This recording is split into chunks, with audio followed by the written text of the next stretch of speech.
Hey Waffle Gang, I do hope you are well. My name is Mark and today we're checking out some more Reddit stories, and if you do love a Reddit story, why not consider hitting that like, subscribe, maybe that notification bell too, and let's crack on with today's first story.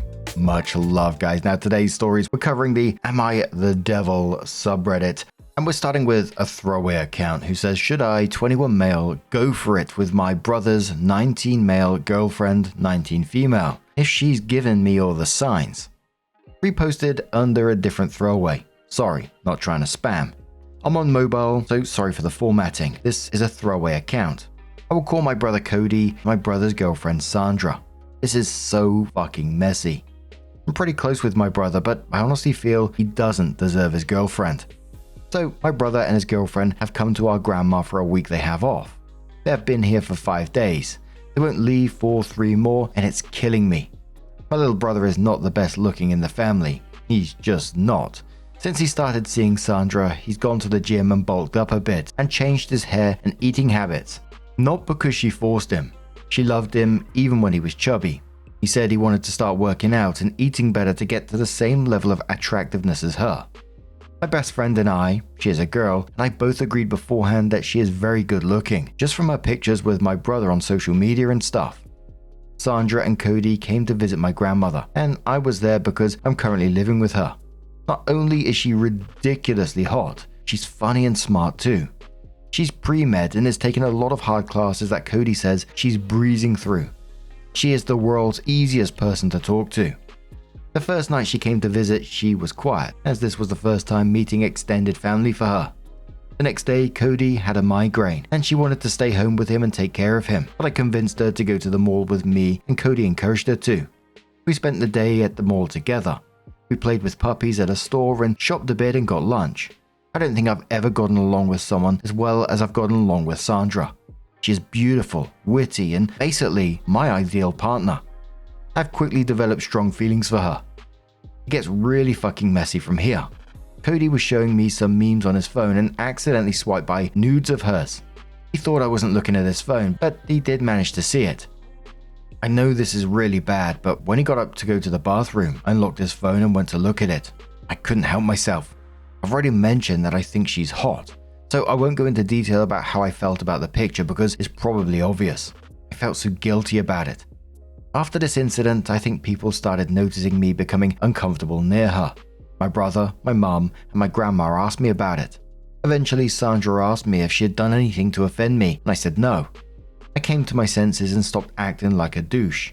I asked if she was going to the grocery store with me. She said sure. I thought it would be just the two of us, but Cody tagged along as well.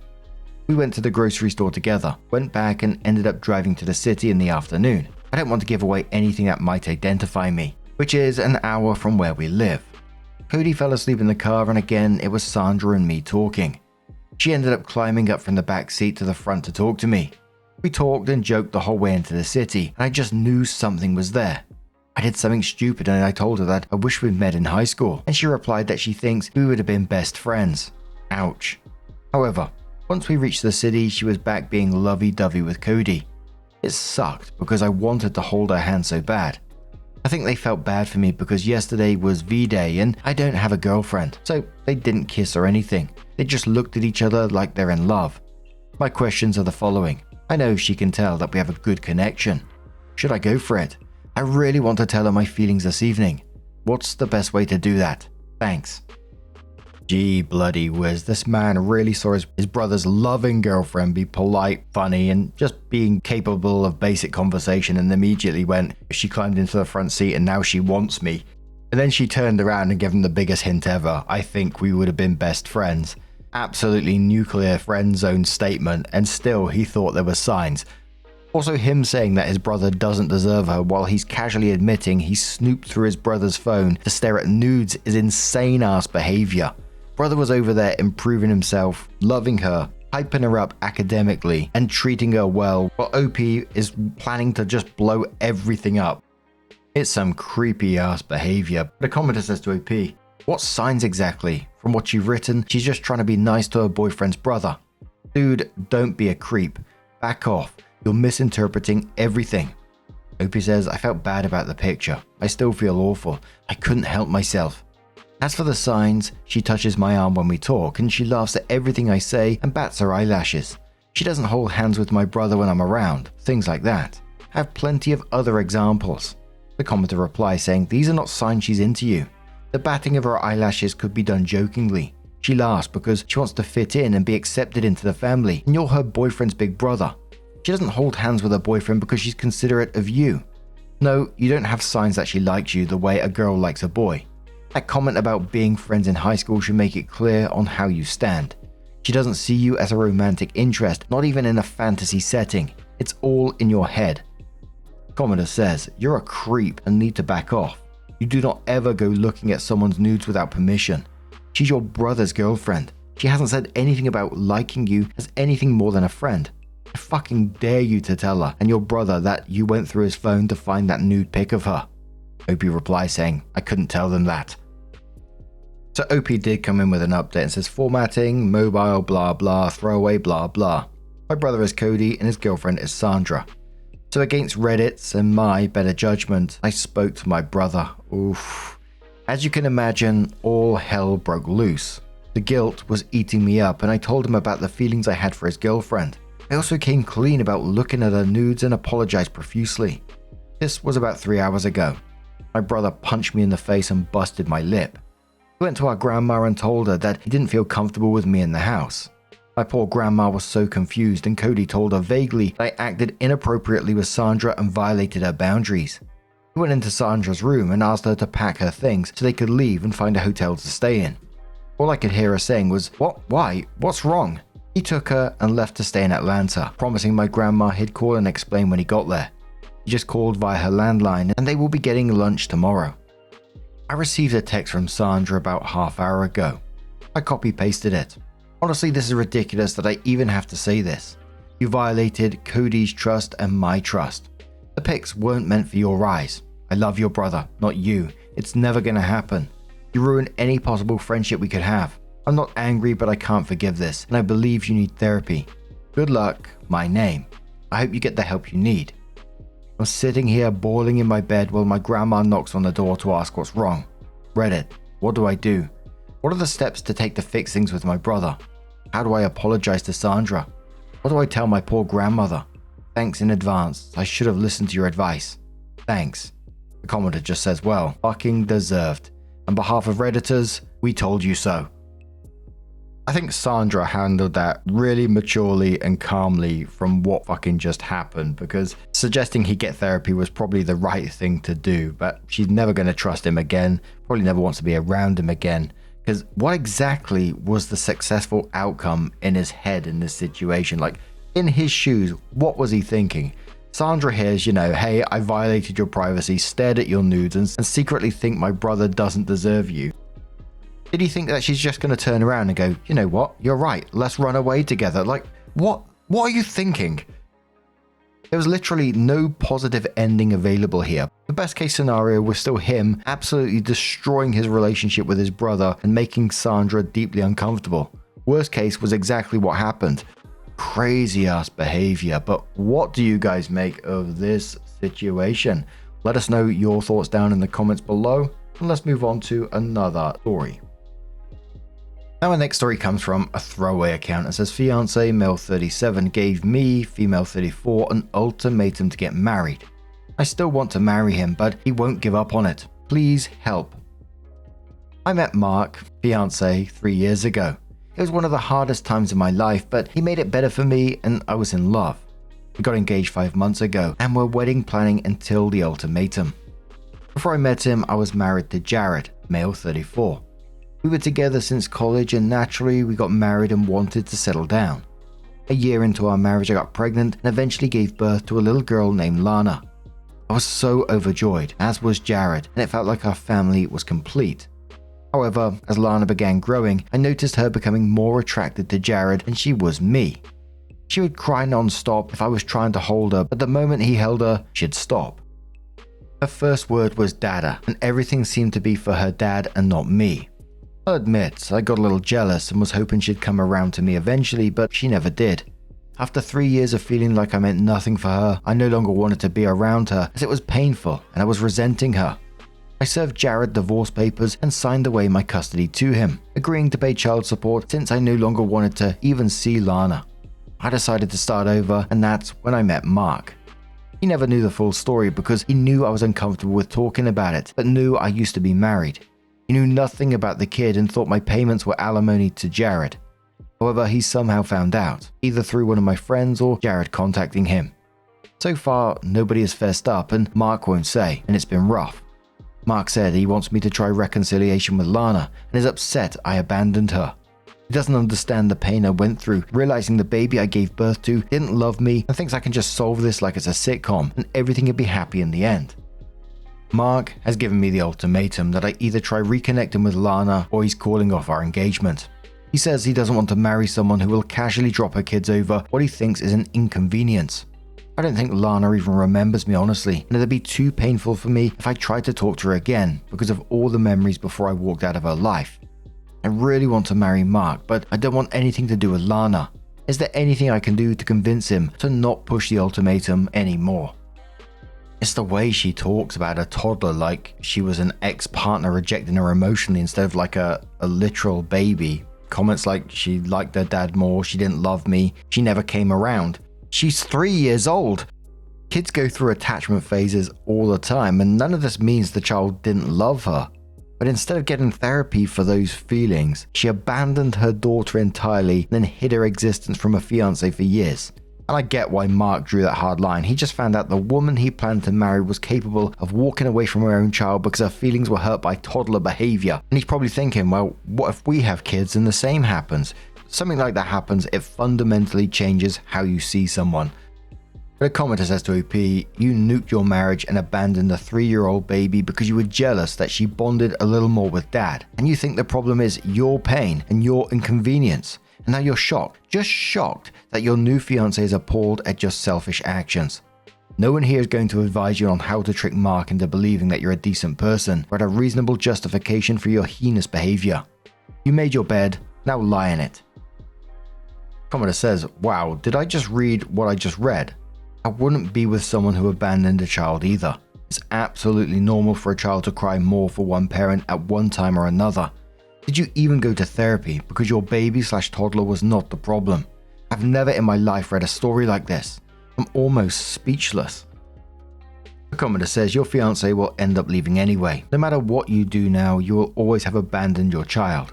He doesn't want to be with someone that is capable of that. You clearly are and still are, since you still think it's justifiable. This means that you'll be able to do it again if another child behaved this way with you, which is likely since you're not taking accountability for the first time around and putting blame on the literal baby. You lied to the man you pretend to love, abandoned the child you pretended to love, left the husband you pretended to love. Somehow, you not being loved is the less strange thing about this whole post. And one more commenter who says you do realize this is a massive red flag. You got married, ditched your marriage because of an undeveloped child's preference. You think another guy wants to marry you and risk kids. My oldest is 19 and is a daddy's girl through and through. She went to work with me when she was born. All a job, had a pack and play in my office. Yet anytime mum was there, she was all about mummy. The only time she reached for me was when she wanted to wipe her nose on my shirt. Yeah, it sucked, but she saw me all day. Mum was part-time in her little head and she adored mum. As both of our kids aged, they opened up more and loved both parents. Frankly, I'm shocked you got an ultimatum.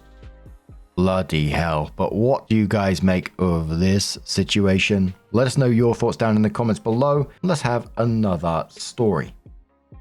Our next story is titled, Am I the Arsehole for reporting my co-worker's side business to our employer? I, 27 female, work at a mid-sized marketing firm. My co-worker, Jake's 31 male, has been using the office computers and a popular bevy of creative tools to run a freelance business on the side. He charges clients like $500 to $1,000 per project. Our employee handbook explicitly says we can't use company resources for personal business, and I've seen someone get fired for this exact thing 2 years ago. I found out because he mentioned it casually one day. Said he was making decent side money and it wasn't hurting anyone since he only did it after 6 PM when the office was empty. Honestly, it bothered me that he was basically getting free expensive software and equipment while the rest of us follow the rules. The software suite alone is like $70 a month if you pay for it yourself. I reported it anonymously to HR because it felt like the right thing to do. Company policy exists for a reason, and I didn't want to be complicit if it came out later because I knew about it. Jake got fired within a week and somehow figured out it was me. He texted me that I ruined his life over nothing and that he was just trying to build something for himself. His girlfriend called me a corporate kiss ass, and honestly, a few people at work have been cold to me since. My boyfriend says I was just following policy and protecting myself, but my sister says I'm a snitch who cost someone their job over a technicality that wasn't even affecting me. Jake wasn't stealing clients or doing anything on company time, just using the equipment and software. I feel like I did what I was supposed to do, but everyone's acting like I'm the villain.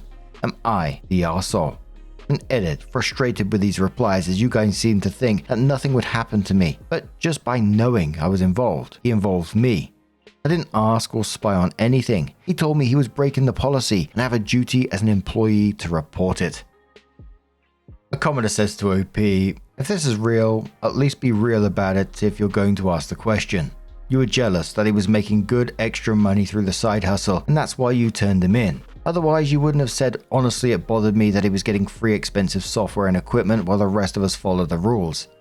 You're the arsehole. I highly doubt it ever would have become a question if you knew about it, but in the highly unlikely scenario that happened, all you had to do was deny it. You're a jealous arsehole who blew up a guy's career because of it. If that's who you want to be, fine, but at least own up to it. And the majority of the comments in this post were against OP. There was a couple saying OP might have been right that if they found out she knew about this and didn't say anything, she could get in trouble at the same time. But what do you guys think about this one? Let us know your thoughts and let's have another story. So our next story originally appeared on the True Off My Chest subreddit from a deleted user, but made its way to the AmITheDevil subreddit saying, I hate my wife and I hate my life. For years, I've tried to be a good husband and a good father. I've sacrificed almost every hobby, dream, and desire I ever had, throwing them all away for the sake of my family. I've even taken on jobs I despise, apartment renovations, despite being an architect by trade, just to ensure my family is fed and sheltered.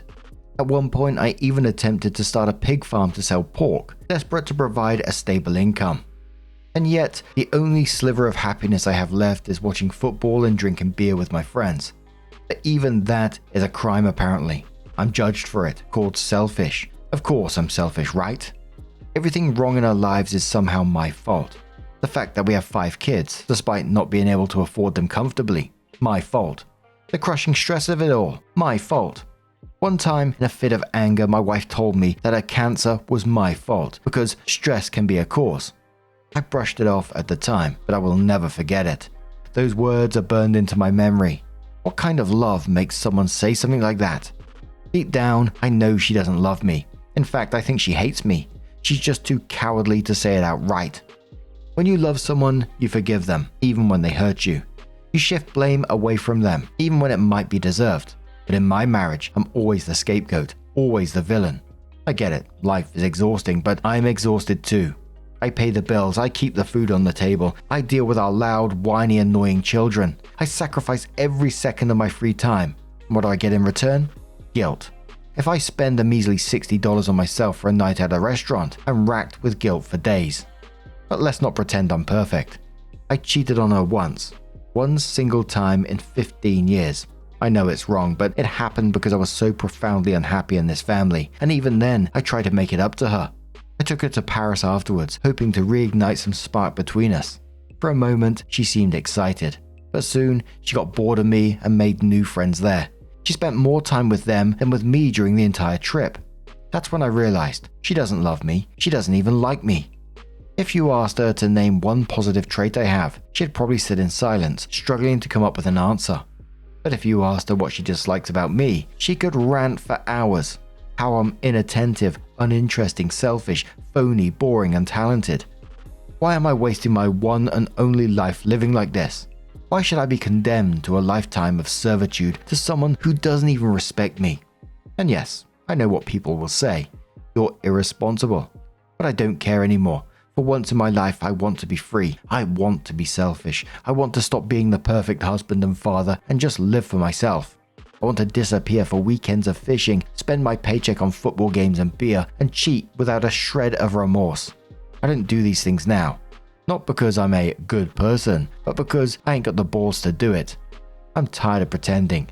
The truth is, I don't love my wife. I don't even like her. The sex is bad, the relationship is worse. We don't share interests, values, or even a sense of humor. I can't remember a single moment in our 15 years of marriage when we were truly in sync. I wanted passion. I wanted love. Instead, I got this hollow, lifeless existence. She's not even a bad person. She's an okay mum and a better friend, but she's not my person. Even the little things grate on me. I despise her cooking but can't bring myself to say it. I've silently endured 15 years of bland meals just to avoid her inevitable fits if I dared to complain. 15 years. Is this a life sentence? When does it end? How long do I have to keep up this charade? I'm so miserable. One of the parts that really stood out to me on this was him calling his wife cowardly for not admitting she hates him while simultaneously admitting he spent 15 years pretending everything is fine, hiding the resentment, silently hating her cooking, cheating instead of confronting the marriage, fantasizing about escaping instead of making changes, saying he ain't got the balls to actually live honestly. And some of the stuff he's complaining about, like choices he made too to have 5 kids. At some point you have to start taking that accountability. A commenter says to OP, 5 kids, cancer and a cheating husband. Oof, I'd hate your ass too. The commenter says, cheating on your wife and then whining about how your life is terrible is actually hilarious. You complain about her cooking. Are you unable to pick up a pot and do it yourself? You make your life what it is, and you're not making the best of it. At some point when you've finally gotten your freedom, you're going to look back and wonder why you didn't make more of an effort with your family. iTwitch says, quoting, I want to stop being the perfect husband and father, and then says, of all the problems you have, this one does not seem to be one of them. Another commenter says, first, having 5 children is on both of you, so you're responsible for half of that. Second, you can't blame her for Paris. You just cheated on her. She probably needed to heal or at least make peace with it. Third, it'd be irresponsible when you have 5 children not to at least try getting outside help. Consider couples therapy, individual therapy, and actually taking the time to breathe and think it through. Find one thing you like about it a day to start and remember that you started from somewhere. You're not the same people as when you began, but you need to work together as a family because you need each other. If in the end you are separated but living together for the kids, so be it. Rant and vent as you need in the meantime, as you both work through what you both want now. But what do you guys make of this situation? Let us know your thoughts down below, and let's have another story. Now our next story comes from Disastrous Reply 860, who says, am I the arsehole for making my ex-wife pay me for a car seat? Throwaway account as my brother-in-law is active on Reddit. I 38 male, split from my wife 39 female almost 3 months ago. We have 2 kids and this post is about our son, 5 male. It wasn't the worst of breakups, but it definitely wasn't my choice to, and I hate how she went about it. We've been struggling for a few years and yeah, I admit I probably could have tried harder in couples therapy and stuff, but she basically up and left one day, saying she was tired of trying. Anyway, not to get too deep here, but basically, I think the way she left was fucked up. This is relevant later. Since our son is so young, he still needs a car seat. When she left, she drove off with the car seat, leaving me without one for my son. I was pissed and wanted it back, but she said that since she still is the one doing all the school drop-offs and pickups, I was out of luck, and passing it back and forth all the time meant she couldn't set boundaries with me. Whatever. So I had to go buy a new one so that I could spend time with my son. But what I didn't know is that at the same time she asked her sister, my sister-in-law, to give me her spare car seat. Her sister had a daughter who died unexpectedly a few years ago when she was about 4. But I had already bought one, so I ended up with 2 car seats after her sister dropped it off when I wasn't home. A couple of weeks ago, my ex's car was broken into and everything was stolen, including the car seat she took. She texted me and asked me to drop off her niece's old car seat at our next handover, but I didn't think it was fair. She left me, she took the car seat. I didn't make her sister or her give me a free car seat, and now that her car seat was stolen, I didn't see why it was my problem. She also could have used her niece's old car seat when she first left, but she chose to take the one in the car. So I told her I would only bring it back if she paid me for it. Her sister gave it to me, so it's mine now, no one else's. I told her she could buy it off me for $100. It costs way more than that on the market, or she could buy another one on her own. She was pissed, but eventually sent me the money and I brought her the car seat. I thought that was fair and equal considering what she did. But my ex-sister-in-law, who I actually always liked and was sort of maintaining a relationship with, has stopped talking or texting me since this, saying that I'm out of line and that if her daughter were alive today, she'd be disappointed in me. I really don't think I did anything unfair and was just maintaining the boundaries my ex asked for. It's also extra fucked to me that a dead girl is being used to shame me when I did nothing wrong in the first place and my ex is the one who got us here. So, am I the arsehole? And edit. Okay. I get it, I'm the arsehole in this case, but she left me. She did this to herself. She's forcing me to put in the same boundaries she's insisting on. I don't get why people can't see this. Only one guy at work seems to understand how fucked up she is. Now, the car seat should never have become some kind of revenge tool. That's clearly what he's using it for. His son needed it, his ex needed it, and sister-in-law gave it in good faith to help their child. Charging money for it wasn't about fairness or boundaries. It was about punishing his ex because he still resents being left. That's the way it came across to me anyway. And another thing that jumped out to me is he keeps framing everything that it was done to him while ignoring how his own behavior probably contributed to the breakdown of his own marriage. I mean, even in the edit, he admits he probably could have tried harder in therapy, but then immediately goes back to blaming her for leaving. And I think it's also telling that only one guy at work agrees with him. There's always that one co-worker fueling divorce dad resentment. But a commenter did say to OP, "You're the arsehole. You are being petty. She needed the car seat too, so she took it. Inevitably, one of you was going to end up without a car seat. She arranged for her sister to give you one. So what more do you want from her? Give her the seat. This is not some pissing contest where your baby's safety becomes compromised because you want to be spiteful. Also, car seats expire, so you should check the date on your nieces before putting your son in it." Commenter says, "Info. You tried to sell your wife her dead niece's car seat that you received for free. Just checking because I could not possibly have read that correctly." Commenter says, "You're the arsehole. Your ex-wife didn't do anything wrong by leaving you. She didn't up and leave one day. If you'd been struggling for years and not putting effort into couples therapy, your inaction was your decision to leave the relationship. You did that. You don't get to punish her with your petty bullshit. You're responsible for getting a car seat for your child. She generously organized one for you. You should return it since you bought your own, and asking her to pay you for the favor she organized for you is pretty disgusting." Let's have one more comment that says, "You're the arsehole. Stop conflating the safety of your children with your wife leaving you. That's not only petty, but it's immature.